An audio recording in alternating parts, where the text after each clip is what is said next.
Hello बच्चों, मैं ममता जैन व्याख्याता अर्थशास्त्र इकोनॉमिक्स क्लास 12 में आपका एक बार फिर से स्वागत करती हूँ। बच्चों, लास्ट वीडियो के अंदर अपन ने अपना 18 चैप्टर, क्या नाम था 18 चैप्टर का? व्यापारिक बैंक, उसका अर्थ और कार्य। ये 18 चैप्टर अपन ने लास्ट वीडियो के अंदर स्टार्ट कर दिया था। और लास्ट वीडियो के अंदर अपन ने क्या देखा था बच्चों कि व्यापारिक बैंक की उत्पत्ति कैसे हुई है ना, बैंक नाम कहाँ से आया है, और साथ में देखा कि व्यापारिक बैंक की परिभाषा क्या है। और फिर अपन ने देखे थे व्यापारिक बैंक के कार्य, जिसके अंदर अपन ने पढ़ा था कि व्यापारिक बैंक का मुख्य कार्य है ग्राहकों की जमाओं को स्वीकार करना और उन्हें ऋण प्रदान करना। उसके अलावा भी हमने कई सारे और भी व्यापारिक बैंक के कार्य देखे और उसके अंदर अन्य कार्य देखे, मुख्य कार्य देखे, सहायक कार्य देखे, है ना। और तो अब अपन क्या करते हैं, जो व्यापारिक बैंक के कार्य तो अपन ने अच्छे से समझ लिया। आज अपन देखेंगे कि जहाँ पर अपन ने बात करी थी कि व्यापारिक बैंक क्या करते हैं, ग्राहकों से बच्चों जमाएं तो लेते हैं और साथ में ऋण भी देते हैं। तो व्यापारिक बैंक जो पैसा ग्राहकों से लेते हैं वही पैसा तो ऋण दे रहे हैं। ये बात मैंने आपको उस वक्त भी बताई थी। लेकिन वो क्या करते हैं कि जिस रेट ऑफ इंटरेस्ट पे पैसा लेते हैं उससे अधिक रेट ऑफ इंटरेस्ट पे पैसा देते हैं, जिससे उनके पास पैसा बच जाता है और इसी प्रकार धीरे धीरे साख का सृजन होता है। तो इस चैप्टर के अंदर बच्चों में विस्तृत रूप से बताऊंगी कि साख का सृजन व्यापारिक बैंक, जिसको अपन व्यावसायिक बैंक या कमर्शियल बैंक कहते हैं, वो किस प्रकार से करते हैं। तो जो व्यापारिक बैंक या व्यावसायिक बैंक होते हैं उनके साख सृजन के दो तरीके होते हैं बच्चों। एक तो नोट निर्गमन, जिसको कहते हैं कागजी मुद्रा के निर्गमन के द्वारा, और दूसरा होता है प्रारंभिक एवं व्युत्पन्न जमाओं के द्वारा। तो सबसे पहले अपन समझेंगे नोट निर्गमन द्वारा, जिसको कहते हैं कागजी मुद्रा। कागजी मतलब जो कागज के नोट हैं। तो बच्चों, जो नोट निर्गमन का जो पावर होता है, जो कार्य होता है, जो अधिकार होता है, वो सिर्फ केंद्रीय बैंक होता है। और भारत का केंद्रीय बैंक कौन सा है? RBI, reserve bank of India, जिसको अपन कहते हैं भारतीय रिजर्व बैंक। ये हमारा जो भारतीय रिजर्व बैंक है वही क्या करता है, नोट निर्गमन का कार्य करता है। और नोट निर्गमन का कार्य भी वो अपनी मर्जी से नहीं कर सकता है। उसके लिए भारतीय रिजर्व बैंक को न्यूनतम कोष प्रणाली का उपयोग करना पड़ता है। अब न्यूनतम कोष प्रणाली क्या है? तो बच्चों, ये सब कुछ मैं आपको 19 चैप्टर जब हम केंद्रीय बैंक के कार्य पढ़ेंगे उसके अंदर मैं बताऊंगी कि न्यूनतम कोष प्रणाली क्या है। अभी मैं संक्षिप्त में इतना ही बता दूंगी कि जो केंद्रीय बैंक होता है वो न्यूनतम कोष प्रणाली के द्वारा, है नोट निर्गमन यानी कागजी मुद्रा छापने का कार्य करता है। और न्यूनतम कोष प्रणाली में लगभग 200 करोड़ रुपए का सोना और 85 करोड़ रुपए की विदेशी प्रतिभूतियों को उसको अपने पास रिजर्व के रूप में रखना होता है। उसके बाद ही वो मुद्रा का छपाई कर सकता है। तो इसके बारे में बहुत अच्छे से अपन 19 चैप्टर में पढ़ेंगे। अभी हम इतना समझ लेते हैं कि जो कागजी मुद्रा को छापने का अधिकार सिर्फ और सिर्फ केंद्रीय बैंक को है, और केंद्रीय बैंक मुद्रा का निर्गमन करके व्यापारिक बैंक को वो देती है। तो व्यापारिक बैंक के पास साख सृजन का एक तो कौन सा तरीका हो गया, नोट निर्गमन द्वारा। और नोट निर्गमन का बच्चों कौन कार्य कर रहा है? केंद्रीय बैंक। आया समझ में? तो एक तरीका तो हो गया कि व्यावसायिक बैंक के पास मुद्रा कहाँ से आएगी, केंद्रीय बैंक जो नोट छाप रहे, जो कागज की मुद्रा छाप रहे वहां से। और दूसरी बात हो गई प्रारंभिक एवं व्युत्पन्न जमाओं। अब बच्चों, यहाँ पर आप बिल्कुल अपना माइंड को कंसंट्रेट कीजिए कि प्रारंभिक और व्युत्पन्न जमाओं से कैसे साख का सृजन होता है। बहुत ईजी है, बस थोड़ा सा अपन को माइंड सेटअप कर लीजिए। देखिए, प्रारंभिक जमा वो होती है जो पहली बार कोई ग्राहक बैंक में जमा करवाता है, और व्युत्पन्न जमा वो होती है जो प्रारंभिक जमाओं से वापस बनती है। यानी बैंक क्या करता है, एक व्यक्ति ने बैंक में पैसा जमा करवाया तो बैंक क्या करता है, उसी पैसे को अन्य व्यक्ति को ऋण देता है और वो ऋण उसको नगद रूप में नहीं देता है, वहां पर भी उसका खाता खोल करके उसके खाते में जमा करता है। आ रहा है समझो बच्चों? तो इस प्रकार जो पहली बार जो खाते में जमा करवाया किसी ग्राहक ने पैसा, वो तो हो गई उसकी प्रारंभिक जमा। लेकिन बैंक ने उस प्रारंभिक जमा में से कुछ अनुपात तो उसको अपने पास रखना पड़ता है। कितना अनुपात कैसे रखना पड़ता है वो भी मैं बताऊंगी आपको भी। तो किसी व्यक्ति ने, किसी ग्राहक ने किसी बैंक में अपनी जो जमा करवाई स्टार्टिंग के अंदर, जो प्रारंभिक जमा हमेशा नगद, है ना, यानी करेंसी जो नगद रूप में दी जाती है वही वास्तविक जमा होती है, क्योंकि वो किस रूप में दी जाती है, नगद रूप में दी जाती है। मुद्रा को नगद रूप में दिया जाता है। तो किसी व्यक्ति ने बैंक के अंदर अपनी कुछ राशि जमा करवाई, तो व्यापारिक बैंक क्या करेगा, उस जमा में से कुछ परसेंट तो अपने पास रखेगा रिजर्व के रूप में, और बाकी है वो किसी अन्य व्यक्ति को ऋण देगा। तो अन्य व्यक्ति को ऋण वो कैश नहीं देगा, अन्य व्यक्ति का भी वो खाता खोलेगा और उसके खाते में वो पैसा जमा करेगा। तो इस प्रकार क्या हो गया, वो जो जमा होती जाएगी हर बार, जो ऋण के रूप में वो जो जमा होती जाती है बच्चों, वही व्युत्पन्न जमा होती है। अब ये कार्य कैसे होता है और साख सृजन की पूरी प्रक्रिया कैसे होती है, इसको हम एक तालिका के द्वारा अच्छे से समझेंगे। जैसे मान लीजिए एक पहला कस्टमर है, उसने बैंक में 10,000 रुपये कैश जमा करवाए, 10,000 रुपये के उसने नोट जमा करवाए। अब बैंक को क्या करना पड़ता है कि जो भी पैसा नगद अगर जो प्रारंभिक जमा के रूप में उसके पास आता है, उसका 20% उसको CRR नगद कोषानुपात के रूप में उसको रखना अनिवार्य है। ये केंद्रीय बैंक की नीतियां हैं कि प्रत्येक व्यावसायिक बैंक को अपनी प्रारंभिक जमाओं का कुछ अंश, कुछ परसेंट, ये परसेंट बदलता रहता है, तो कुछ अंश या कुछ परसेंट अपने पास जमा रखना पड़ता है। तो मान लीजिए कि एक व्यक्ति ने 10,000 रुपये प्रारंभिक जमा करवाया, उसके अंदर से उसका 20% यानी 2,000 रुपये बैंक ने क्या करा, अपने पास रखा, और 10,000 में से 2,000 गया तो कितना बचा, 8,000 उसने क्या करा, अन्य व्यक्ति को ऋण दे दिया। अब उसने अन्य व्यक्ति को 8,000 रुपये कैश नहीं दिया, उसके खाते में जमा कर दिया।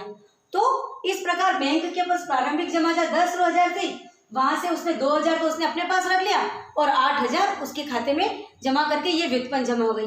अब 8,000 का वापस क्या हो गया, 8,000 का वापस 20% यानी 1,600 रुपये उसने वापस नकद कोषानुपात के रूप में रखा, और उसका जो शेष था 6,400 रुपये वो अन्य किसी के खाते के अंदर ऋण के रूप में जमा कर दिया। तो ये प्रक्रिया धीरे धीरे चलती रही और हर बार उसकी व्युत्पन्न जमा एकत्रित होती रही। तो प्रारंभिक जमाएं भी बढ़ती रही और व्युत्पन्न जमाएं भी बढ़ती रही, और ये प्रक्रिया तब तक चलती है जब तक व्युत्पन्न जमा 0 ना हो जाए, शून्य ना हो जाए, तब तक ये प्रक्रिया चलती रहती है। तो इस प्रकार क्या होता है कि बैंक में हर एक बार जब भी कोई ग्राहक ऋण लेता है तो उसके पास व्युत्पन्न जमाएं बढ़ती जाती है और प्रारंभिक जमाएं भी बढ़ती जाती है। तो बच्चों जहाँ पर हमारे 10,000 रुपये प्रारंभिक जमा थी, तो अंत के अंदर जाकर ये हमारा हो गया 50,000 रुपये। जो 10,000 रुपये थी वो इन सबको जोड़ते गए तो 5 चरणों में जाते जाते ये कितना हो गया, 50,000 उसकी प्रारंभिक जमा हो गई। और जो व्युत्पन्न जमाएं होती गई 20% ये जमा करता गया, तो जो व्युत्पन्न जमा हो गई वो 40,000 हो गई। और जो नकद कोषानुपात जो उसने 20% अपने पास रखा था वो बच्चों कितना हो गया, वो हो गया 10,000 रुपया, जिसको अपन कहेंगे टोटल नकद कोषानुपात, कैश रिजर्व रेशो। आया बात समझ में। तो बैंक इस तरह से क्या कर रहा है, अपनी जो प्रारंभिक जमाएं आ रही है उसका 20% अपने पास रख रहा है और बाकी जो पैसा है वो ऋण के रूप में खाते में उसका खाता खोल करके उसमें ऋण जमा कर रहा है। तो इस प्रकार उसकी व्युत्पन्न जमा हो गई। तो देखा बच्चों आपने कि 5 चरणों के अंदर ही उसके पास जो 10,000 थे वो 50,000 हो गए, और यदि 50,000 में से हम नगद कोषानुपात को माइनस कर देते हैं तो 40,000 हमारी व्युत्पन्न जमा हो जाती है। अब देखिए, तो जो हमारा इसके लिए एक मैंने यहाँ पर छोटी सी कैलकुलेशन भी करी है बच्चों कि जो साख गुणक क्या है वो नेक्स्ट चैप्टर के अंदर बच्चों मैं आपको बहुत अच्छे से समझाऊंगी। अभी इतना समझ लीजिए कि गुणक होता है वो CRR का उल्टा होता है, व्युत्क्रम होता है। यानी नकद कोषानुपात जितना अधिक होगा गुणक उतना ही कम होगा, और जितना गुणक कम होगा तो साख सृजन भी कम होगा।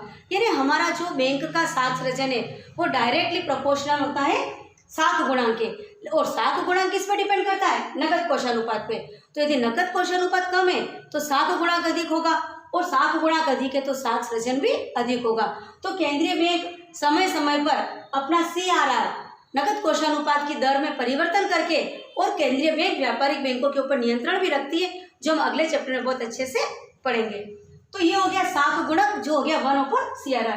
अब अपन साख निर्माण का फॉर्मूला है 1/CRR × D।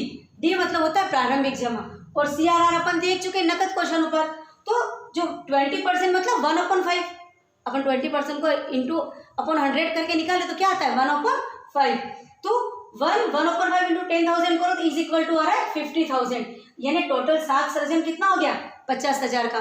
और बच्चों यदि अपन को व्युत्पन्न जमा निकालनी है तो आप क्या करो, व्युत्पन्न जमा के लिए 50,000 जो अपनी कुल जमा है उसमें से नकद कोषानुपात 10,000 को माइनस कर दीजिए, तो ये आपका आ गया 40,000 रुपये।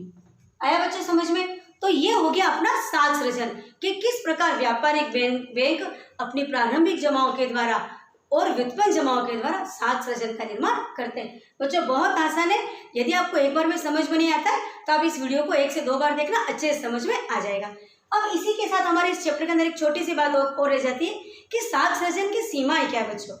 तो साख सृजन हर बैंक करना चाहता है, और हर बैंक ये चाहता है कि मेरा बैंक के अधिक से अधिक साख सृजन हो, क्योंकि जितना अधिक साख सृजन होगा बच्चों बैंक को उतना ही अधिक फायदा होगा। क्योंकि मैंने शुरू में ही कहा था कि व्यावसायिक बैंक का प्रमुख उद्देश्य क्या है? लाभ कमाना। सामाजिक सेवा का कोई इसका उद्देश्य नहीं होता है। तो ऐसे में साख सृजन, लेकिन साख सृजन के अंदर कई सारी कठिनाइयां या सीमाएं आती है। जैसे नंबर 1, बैंक कितना विकास है, मतलब बैंक की विकास दर, कि हमारे भारत के अंदर कोई बैंक की कितना एडवांस बैंक है। बैंक जितना अधिक विकसित होगा, जितना अधिक विकास होगा, उसका उतना ही अधिक उसका साख सृजन होगा। दूसरा, हमारे देश के अंदर लोग अशिक्षित भी हैं, अभी उनको बैंकिंग की इतनी आदत नहीं है, तो इसलिए वो अपनी जमाएं बैंक में जमा ही नहीं करवाते, क्योंकि डरते हैं, इस कागजी कार्रवाई से डरते हैं, बैंक में पैसा जमा करवाए कभी डूब न जाए। तो इसकी वजह से भी लोग बैंकों में पैसा जमा करवाने से डरते हैं, जिसकी वजह से यदि बैंक के पास प्रारंभिक जमाएं कम होगी तो बच्चों अल्टीमेटली क्या होगा? साख सृजन कम ही होगा। तो बैंक जो साख सृजन की सीमा में, जैसे हमने पहला देखा कि बैंक का विकास या बैंकिंग सुविधाएं कितनी विकसित है। नंबर 2, लोगों में बैंक की आदत। और तीसरा होता है केंद्रीय बैंक की नीति। बच्चों समय समय पर केंद्रीय बैंक भी अपनी नीति में परिवर्तित करता है। जब वो देखता है कि मुद्रास्फीति की स्थिति है, मतलब लोगों के पास मुद्रा ज्यादा आ गई है, ऐसे में क्या करता है? वो अपनी CRR की रेट बढ़ा देता है, जिससे क्या होगा कि व्यावसायिक बैंकों को अपने पास अधिक नकद कोष अनुपात रखना होगा, जिससे वो उसकी व्युत्पन्न जमाएं कम होती जाएगी और लोगों को कम ऋण दे पाएंगे। और यदि इसका उल्टा, यानी कभी मुद्रा की अपस्थिति हो गई, मतलब मुद्रा की कमी हो गई है, ऐसे के अंदर क्या करता है जो केंद्रीय बैंक होता है, वो CRR रेट घटा देता है, जिससे जहां पर अभी अपन 20% नकद कोष अनुपात रख रहे, तो 10% भी केंद्रीय बैंक की नीति के अनुसार हो जाता है। तो जब 20 की बजाय 10% ही उसको अपने पास रखना होगा, तो क्या होगा? वो अधिक दे पाएगा ऋण। जैसे अगर जो 10,000 का 20% हो गया 2,000 रुपया, लेकिन सपोज यदि यहाँ पर ये 1,000 होता, यदि 20 की बजाय 10% कर दो, तो इसको 1,000 रुपीज ही नकद कोष के रूप में देना रखना होगा, तो वो अपने ग्राहकों को 9,000 रुपये एज ए ऋण के रूप में दे सकेगा। तो केंद्रीय बैंक भी क्या करती है बच्चों?